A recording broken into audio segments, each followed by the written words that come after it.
حضرت یحییٰ علیہ السلام حضرت زکریا علیہ السلام کے بیٹے تھے۔ جب وہ پیدا ہوئے اس وقت حضرت زکریا علیہ السلام بوڑھے ہو چکے تھے۔ اس سے پہلے حضرت زکریا علیہ السلام کا کوئی بیٹا نہیں تھا۔ انہوں نے دعا کی تھی اور اللہ کی طرف سے انہیں حضرت یحییٰ علیہ السلام کی خوشخبری ملی تھی۔ حضرت یحییٰ علیہ السلام بہت ہی نرم دل تھے، وہ کبھی کسی کا دل نہ دکھاتے۔ وہ کسی جانور کو بھی بھوکا دیکھتے تو اسے اپنا کھانا کھلا دیتے، یہاں تک کہ خود ان کے پاس اپنے کھانے کے لیے کچھ بھی نہ رہتا۔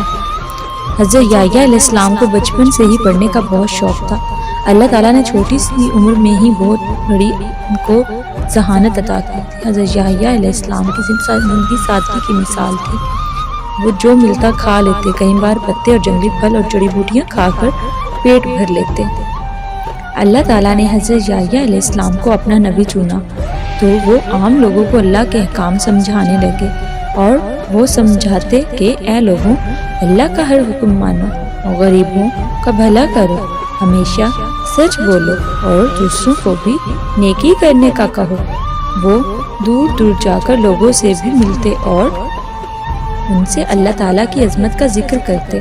اس زمانے میں دمشق پر ایک اللہ تعالیٰ کا نافرمان، خبیث اور ظالم بادشاہ حکومت کرتا تھا۔ وہ ایسے کاموں کا حکم دیتا جن کو اللہ نے حرام فرمایا تھا۔ ایک دن حضرت یحییٰ علیہ السلام اس بادشاہ کے سامنے جا پہنچے۔